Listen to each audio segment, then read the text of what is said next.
Мало кто применяет руководство. Там не то, что вот некоторые завидуют, что я не пою, а равно, понимаешь? Просто мы не руководство завидуем, правда? А ты поешь.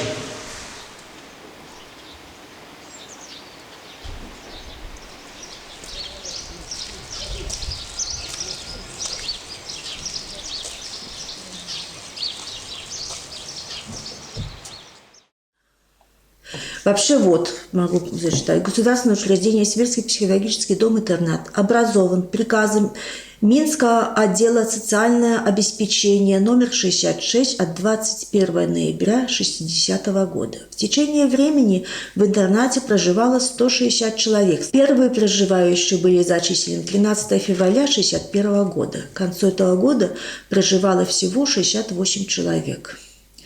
В июле 1983 года дом-интернат для престарелых инвалидов перепрофилировали в дом-интернат для психоневрологических больных.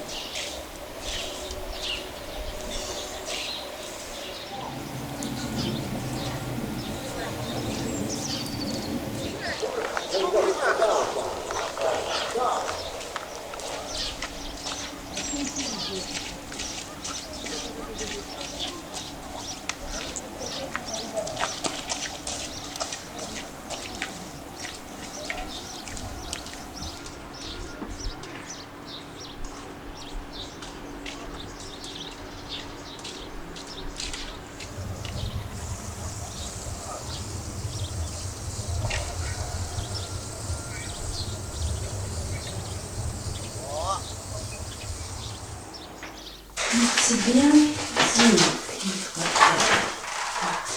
Тут у тебя есть, проживаешь в государственном стационарном доме, как она социально служит. Все действительно неправильно. Вот. Ну, я к должности культорганизатора пришла не сразу. Я работала на кухне, работала санитарочкой. Я уже не помню, с какого года я стала работать культорганизатором. Есть вот, которые домашние, они настолько привыкли к домашнему теплу.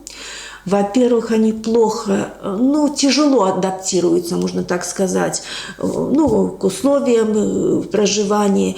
И они бывают очень надоедливые. Вот особенно первое время они не хотят общаться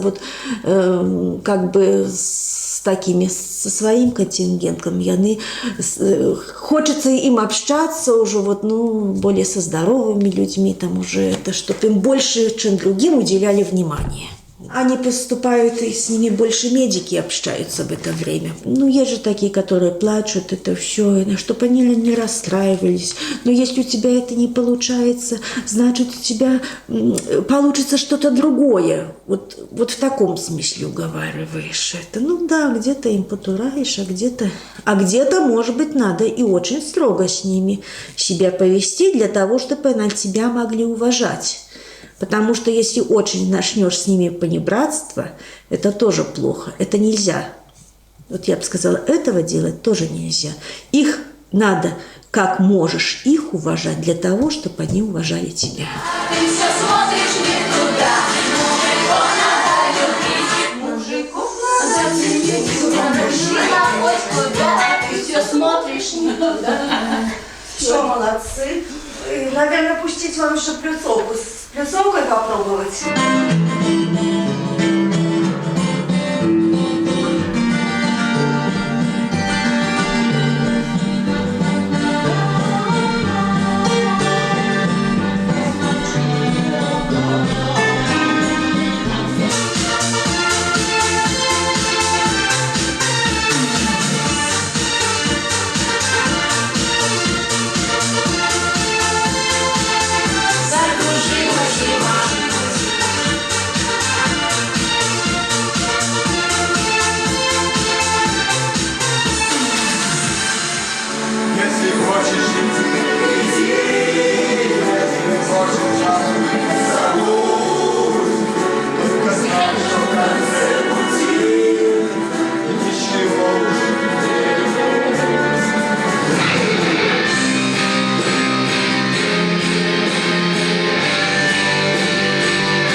сколько у нас поделок всяких в этом. Мы же не то, что стараемся там поделать. Да, вот он может быть, может только досточку взять и гладить ее.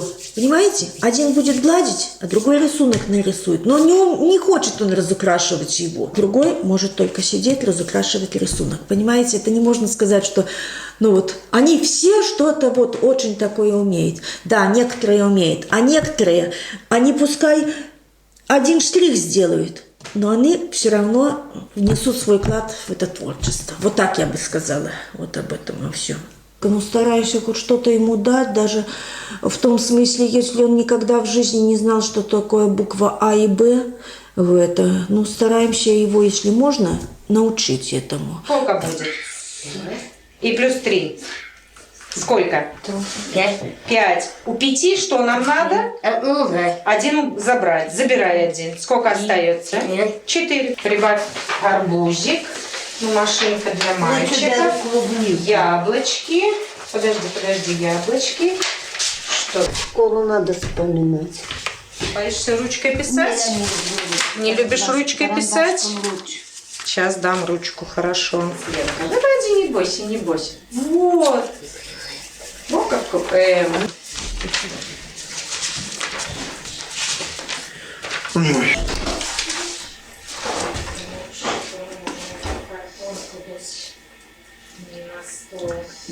Отверху к низу, сверху к низу, вот так вот, сверху вниз. И вот так пропиши мне до конца вот эту вот строчечку. Потом пойдем писать кружочки. Хорошо? Старайся только. Не залазь за полосочки, не залазь за верхнюю палочку, не залазь за нижнюю. Сейчас. Давай тебе. Сейчас тебе пример покажу. А тут все примеры вот хитрые, все уже которые сделанные. Давай я тебе, подожди, принесу. Так, не темечки.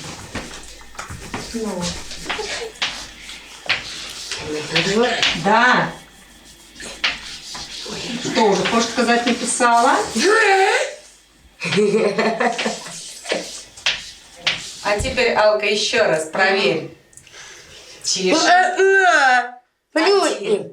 Но то получится. Во, видишь, сама себя проверила. Ага. Сама себя проверила. Будет? 7. Молодец, умничка. На 10 решила. Молодец, садись, умничка, молодец.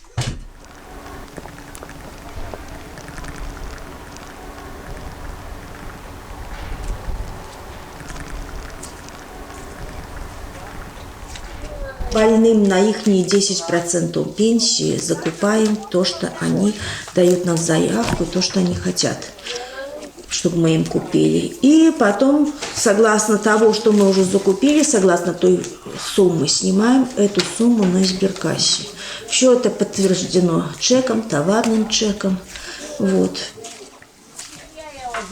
Ты заберешь? Только не съешь. Да. Алечка. Бублинский Миша. Пыжик. Бублинский Миша.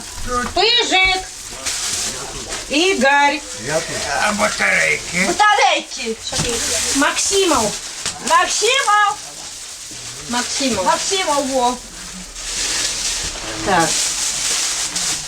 Дрозд. А, я его повесила в больницу. Давай вставляй.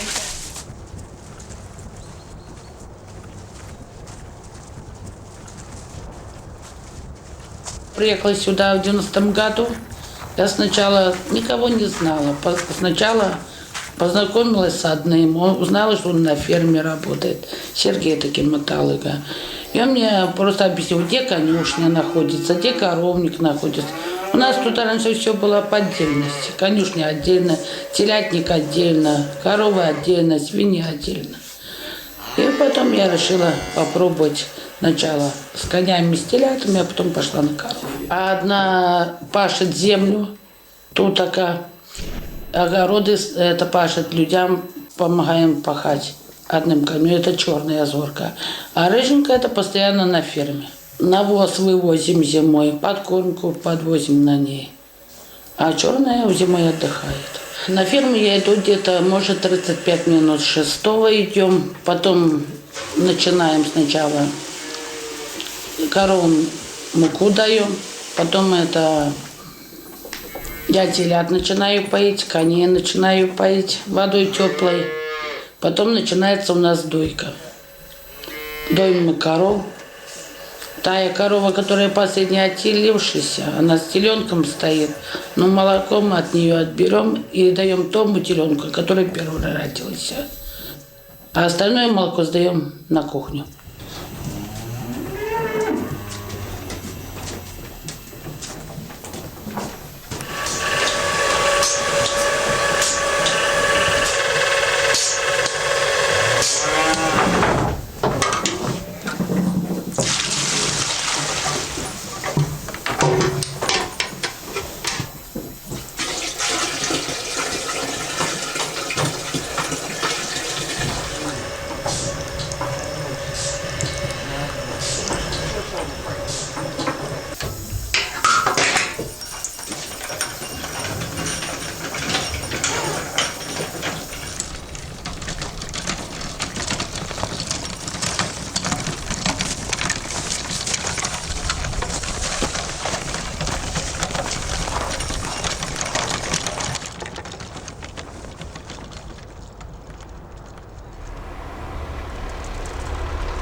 Давайте поедем, хотите.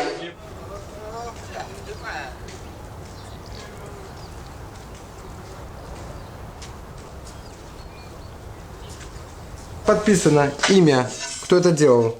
Женя. Женя это я. Вот, мы делаем вот такой камёк.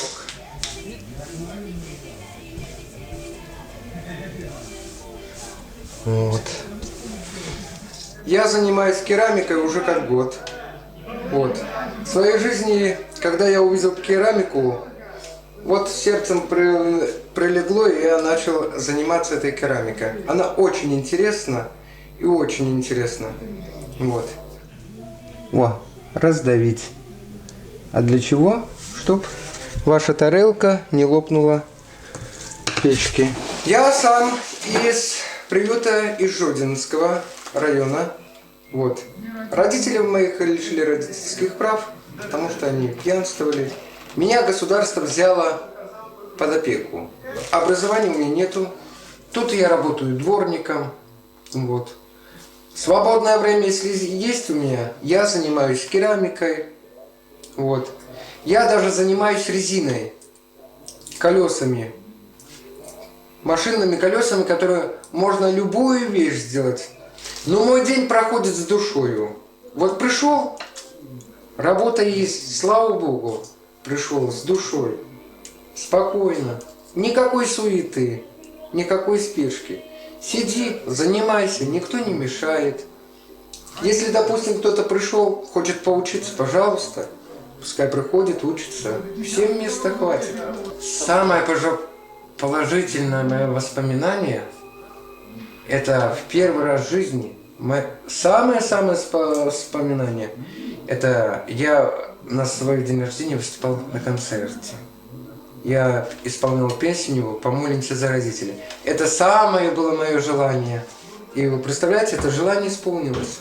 Раньше я не знал это. А пришло мое время, я керамикой занимаюсь. Пришло мое время, я колесами занимаюсь. Вот. Будь верен малым, поставит Господь больше. Вот. Каждому есть свой день и час. Голос не слышен, ранний процесс пошел дальше. Научишь пользоваться ревной сценой,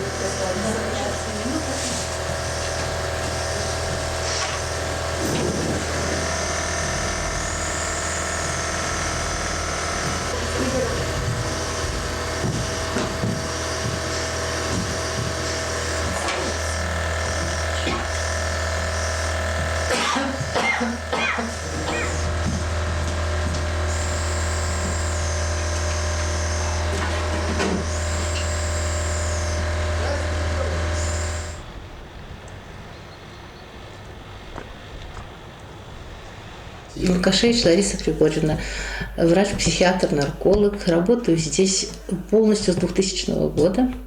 С тех пор это моя работа, моя семья, можно даже так сказать. Ну, вот так. Обязанности мои – это в основном вести вот этих психически больных с психическими отклонениями. Наверное, не только у меня психиатрия, узкий такой круг. Это они мои друзья и помощники, и мы нечто единое целое. То есть мы живем как бы один мир.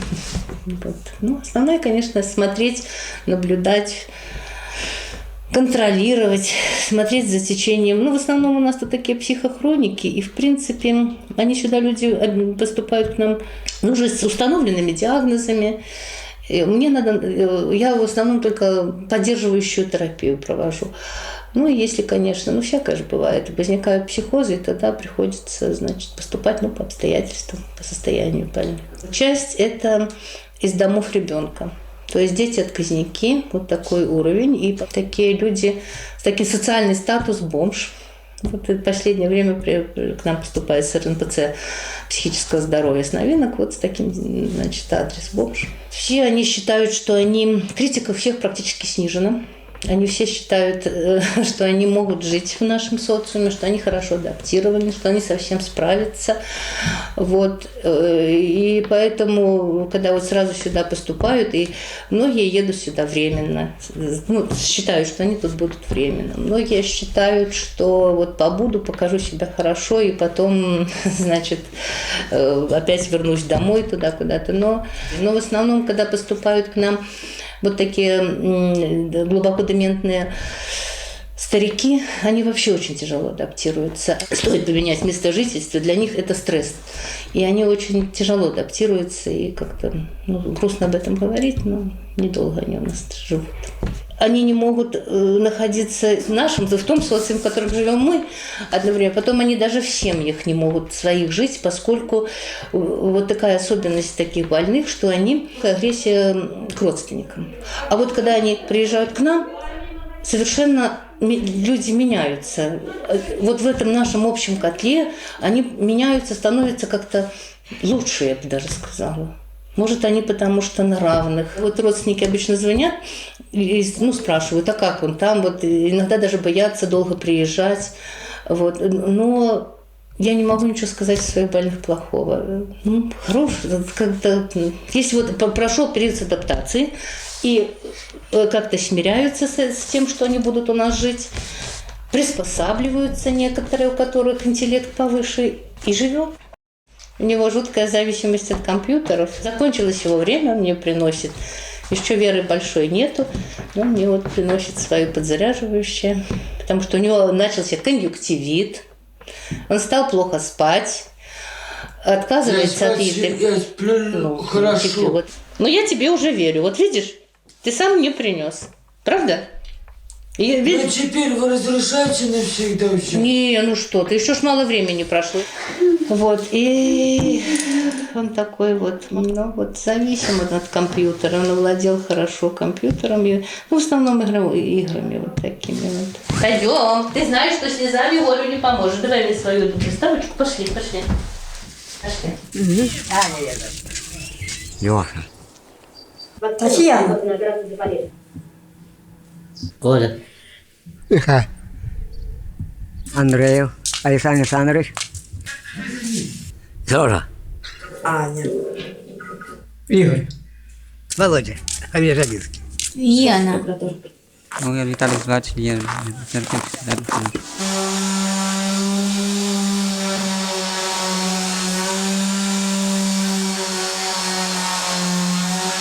Сергей Смядиля.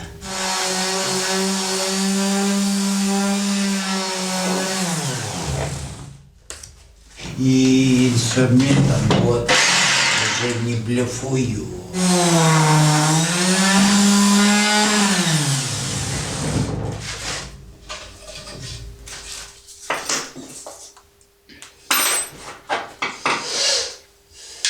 Ну, это благодаря Мечиславовичу, это мастерская. Того он все организовал, только он. Я посмотрел, у меня у нас же есть друг, я как-то к нему ездил. Он тоже якобы инвалид. Я спросил, как ты зарабатываешь, Валера наш еще мне показал.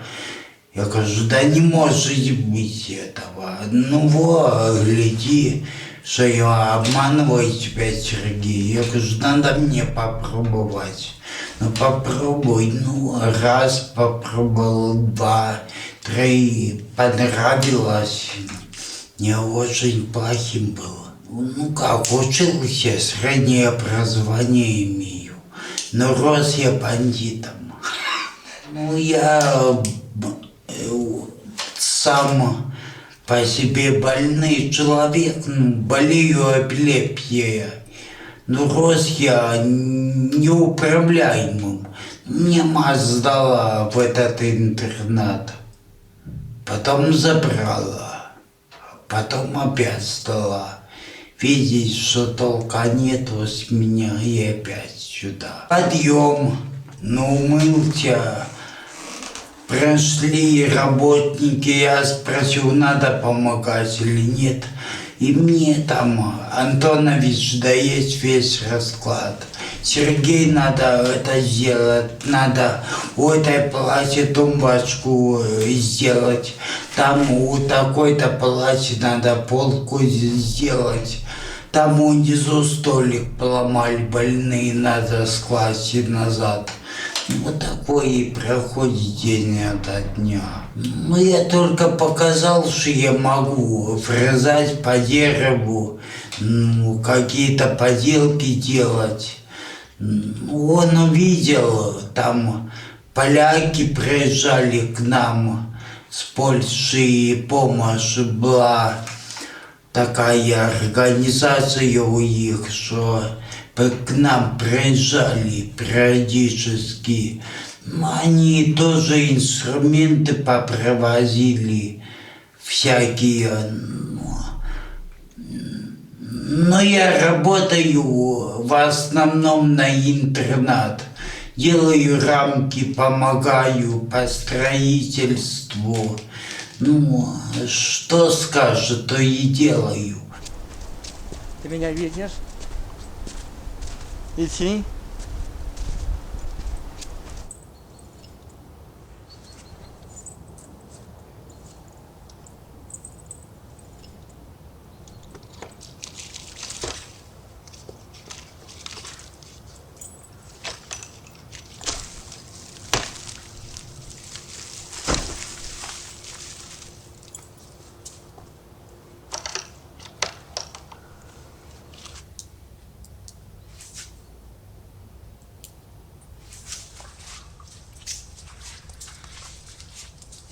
На помидоры, на огурцы, на это, на цветы.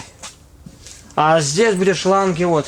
1, 2, 3, 4, 5. Это уже на помидор. 1, 2, 3.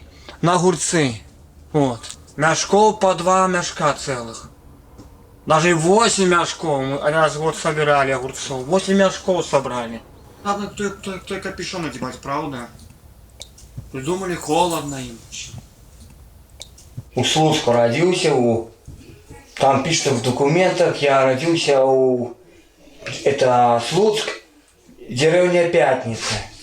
Там пишет. А так на самом деле мне сюда звонили, этим, наверное, с моей звонили. Я их не видел, ни разу их не видел. Что мне было лет 3-4 года мне было. Я приехал из дома малютки в детдом приехал. И мне потом вспомнилось 6 лет, я потом мне отправили в школу учиться, в Кровичах. В школу в Кровичах, вот Замятельская, за Мятелем, Кровичи. Там я учился в 1 классе. А потом, после меня этого случилось, что-то мне стало не в последнее время задыхаться у меня. И я успел, потом меня отправили опять в интернат, в детдом отправили. Но я не хотел, я хотел быть в семье. Мне надо было в семье жить.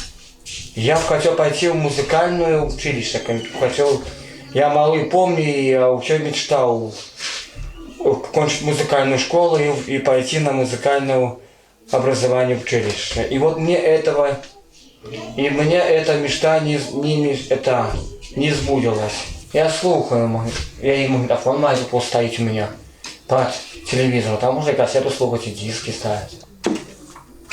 Это не я подбирал ту песню, как его шарманку подпевал. Это будет Киркоров будет петь. Ваш любимый ваш певец. Сурия! Да, дня, люби меня, детка! Ой, да, дня, зажги меня, детка! Ой, я глазам, ой, прошу на ветер, да, дня, зажги меня, детка! Все бело, душа, зажги меня. В детдоме я этой пение я добро прошел, даже 5 лет прошел. Пением этим занимался. У нас было музыкальное это пение, это учитель была. И воспитательница наша, она с нами занималась этим. И мне это нравилось, и она мне и до сих пор мне это нравится, люблю это. Потому что это мое. Вот. Я вообще меня спрашивали в больнице, есть ли родители. Я им, рассказал, что я не помнил я. А их в глаза не видел. Я не знал, что на самом деле я им сказал, что где-то, может, утопились эти, что. Вот это такое я сказал. А на самом деле они где-то должны быть. Вот. Но я, конечно, хочу найти своего батьку. Я его не ношу. Отчество и ношу я его на имя. Что он еще не получил гражданство, но он должен был получить его. И тогда вы могли... А кто вот не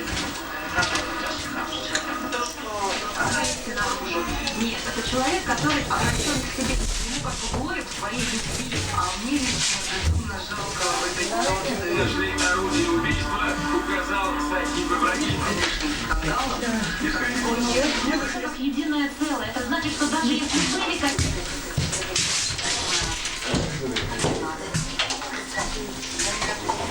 Конечно,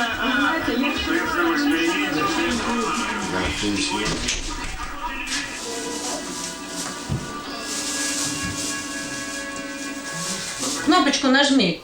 Скоренько включай телефон. Так ты ж не открыла. Открывай же телефон сначала. Открыла свой слайдер. Так. Молодец. Нажала. Пошла связь. Так, ну говори Саиду дальше. Саид, как это Аманиса? Нормально?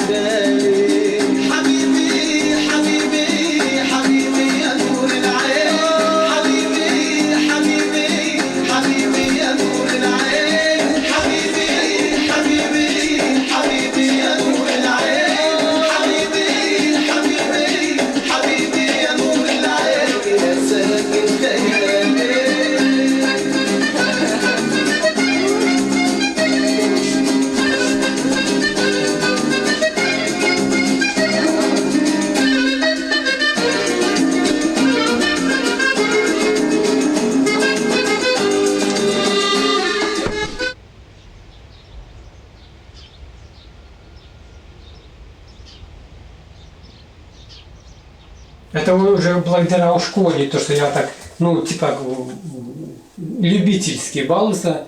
Ну, просто я смотрел журналы с картинками. Там на военную тему. Вот мне такие вот, ну, типа, интересу добавлялось.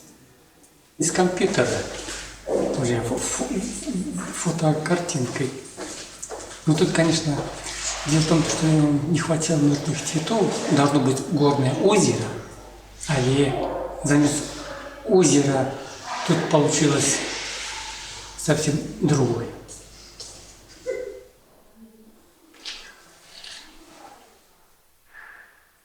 Типа для интереса. Вот это, конечно, уже из разных деталей, ну, кое-где вот увидел, так перенес вот на эту картину.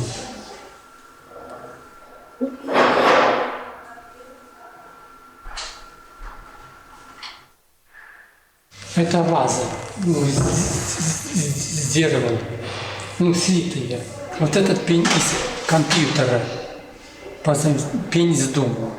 Ну, вместе с слитой, из компьютера. Там, как может называться, типа, скучные картинки, лет там.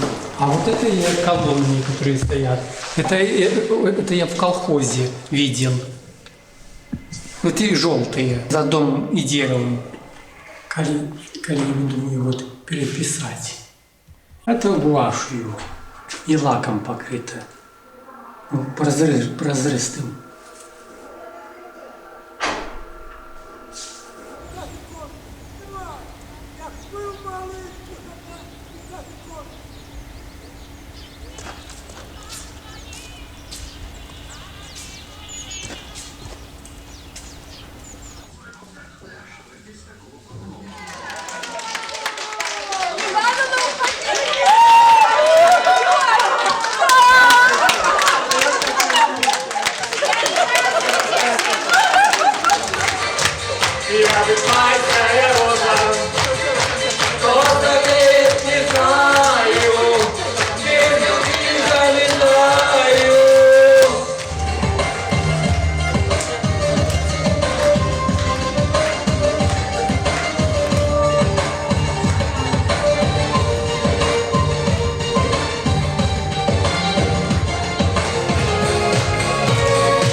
Любовь моя, все чаще вижу я, то на фронту, то на берегу. Но разве нам любви нужна стена? Стена. Цветет малина за окном и тянется ко мне, туманом розовой мечты. Цветет малина за окном, в таком же сладком сне.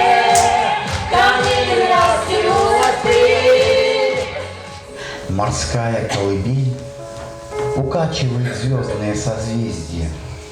Какая ты? Какая ты теперь?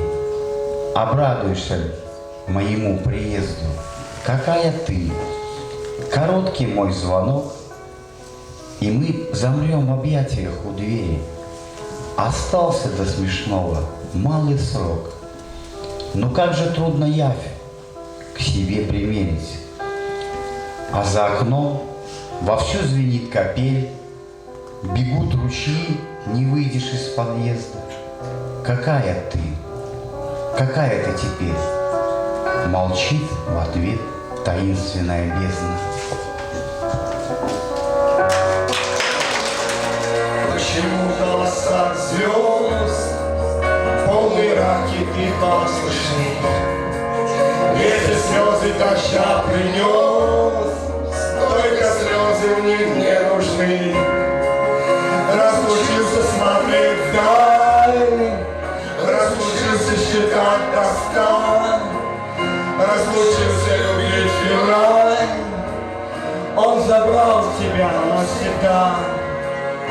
Разлучился смотреть вдаль, разлучился считать тоска, разлучился любить февраль. Он забрал тебя навсегда. Не сказала нет.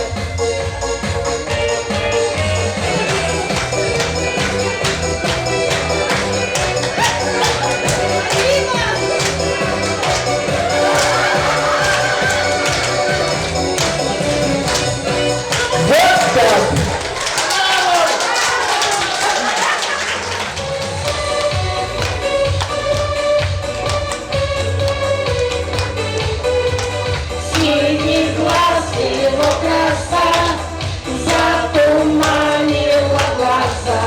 Белый грозь, сойти с ума, так решила ты сама. Остается лишь мечтать. Спасибо большое.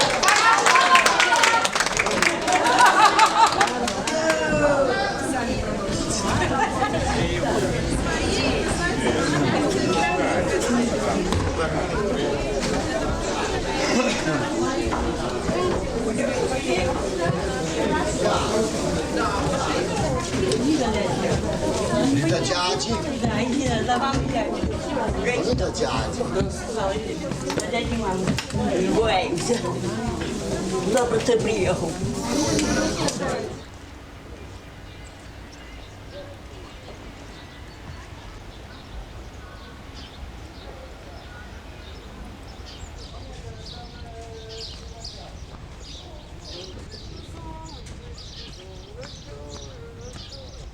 На сегодняшний день в этом корпусе 50 больных. Из них вот 32 надо кормить. Мы тут даже занавески не вешаем, потому что когда в глубоком психозе бывают. Поэтому вот. Павлик, закрой дверь, пожалуйста, чтобы могли. Они абсолютно, это очень тяжелые больные. И они не могут даже жить в компании. Вот они по одному, но они хватают друг у друга еду, отбирают, прыгают, лазят по стенам. Ну, такое. И вообще он только недавно вот так вот очунял и стал ходить. В основном лежал, и у него была воздушная подушка. Ну, вот такое вот. Гражина, привет, как дела? А что вы не заходите? Да закрыты вы, Гражиночка. Очень хороший у нее голос. Кем вы работали, Гражина? Не расскажете нам? Конечно, мама говорит. Мне интересно. Заходи сюда и располагайся. А может, нам что-нибудь споете? А не хочу я петь. Нету настроения, да? Да, пост для меня. Веди пост, вот, видите. Отведи меня в пустую проходную, я иду домой. Не могу я тебе в день рождения, свир. Дорогие подарки даришь, что я вам дам, если у меня сама ничего нема. Занимаю его место, ложись сюда. Как Витька сегодня поспокойнее немножко? Витька. Нет, ничего не порвал еще? Штаны. Штаны? Вот, все вместе. Девчонки наши, которые не умеют ходить. Вот. Ну, вот такие вот. Надюха. Ну, они адаптированы, привезли нам их с детского Червинского дома-интерната. Практически все время находятся в одном положении. Пробовали ее катать на коляске. Но Катя у них староста палаты. Катя даже... Сколько ты классов, Катя, закончила? 9. 9 классов закончила. Умеренная умственная отсталость отвечает за палату. Вот такая Ирочка. У нее катаракта, операции не подлежит. И вот так жила, полностью слепая. Вот. Первое время она немножко передвигалась, но она полностью дезориентирована. Вот так тоже положение характерное. Спросил епископ: «Ти нужен вам этот храм?» Все закричали: «Нужен». Значит, освящается.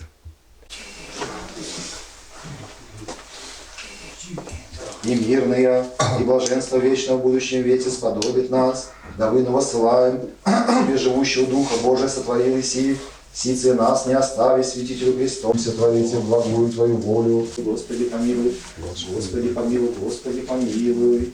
Помилуй меня, волю, по велице милости Твоей, и попсы Твоя, небесный врачу, души телес наших, исцеляй всякий недух и всякую язву в людях Твоих. Тебе преподаю. Меня учили делать добрые дела. Они могли быть маленькими и нетрудными, но обязательно хорошими. Увидев на улице бумажку, подобрать ее и бросить в мусорку. Помыть тарелку после еды, перевести старика через дорогу, оберегать природу. Мне очень нравилось быть добрым. Как-то раз я гулял по улице и увидел израненную собаку прямо на дороге. Ее сбила машина. Она не могла двигаться, обе задние ноги ее были сломаны. Машины проезжали очень близко от нее. И я боялся, что кто-нибудь снова собьет ее, и тогда уже точно убьет. Мне страстно захотелось сделать еще одно доброе дело. И как хороший мальчик, я остановил движение и подошел к собаке, чтобы перевести ее в безопасное место и спасти ей жизнь. Я уже думал, как наложить шины на задние лапы, чтобы обездвижить их, и наклонился с большим трепетом и любовью, протянул руки, чтобы взять израненное животное. Как только я поднял собаку, она укусила меня за руку. Тут же меня повезли в клинику, сделали прививку от бешенства. Я долгое время не мог понять, почему собака меня укусила. Ведь единственное, что я хотел сделать, это помочь ей, спасти ей жизнь. Я не собирался причинять ей вред. Что же произошло? Я хотел стать ей другом, вылечить ее, выкупать, оставить у себя и заботиться о ней. Это был первый случай в моей жизни, когда я хотел сделать доброе дело, а меня обидели. Я не понимаю, почему. Если кто-то причиняет кому-то вред, то плохо к нему относится, это понятно. Но когда ты хочешь кому-то помочь, а тебе отвечают обидой, это необъяснимо. Прошло много лет, прежде чем я понял, что собака меня не кусала. Меня укусила ее рана, ее страх, ее боль. Теперь я прекрасно понимаю это. Когда кому-то плохо, он чувствует себя в душе раненым и получает кого-то любовь или хорошие отношения, кусает. Но это не он сжимает зубы при укусе, это его рана. Надо стараться понимать плохое состояние, в котором иногда пребывают люди. Не всегда, когда кто-то на себя кричит, обвиняет, критикует, оскорбляет, обижает или причиняет вред, он делает это потому, что не любит или ненавидит себя. Может, он просто ранен, у него рана в душе, или плохо себя чувствует, или что-то в его жизни произошло. Не защищайся, не нападай, не критикуй. Постарайся понять, принять и помочь. Сейчас я это понимаю. Не волнуйтесь, что вы первый раз, что ли? Конечно.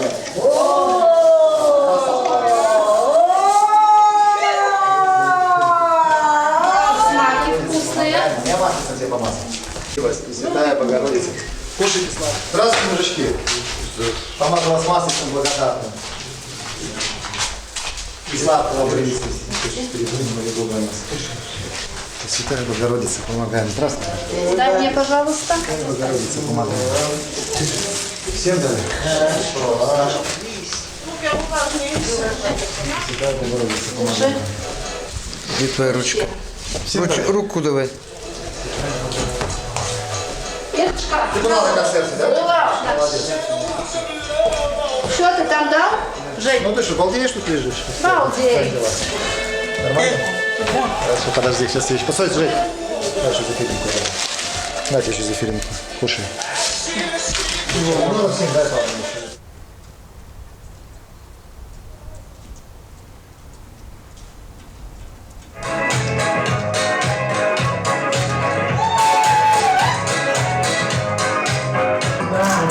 снова 18. Ты хочешь петь, танцевать, улыбаться в моем сердце, станет мое место. Ты хочешь быть счастливее. Дальними странами.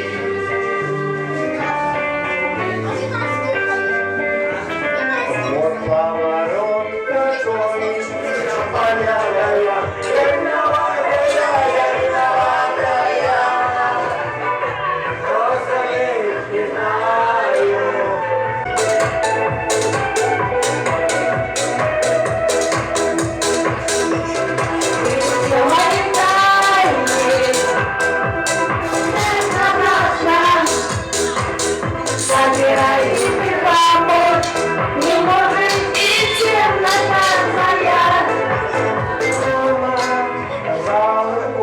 такой,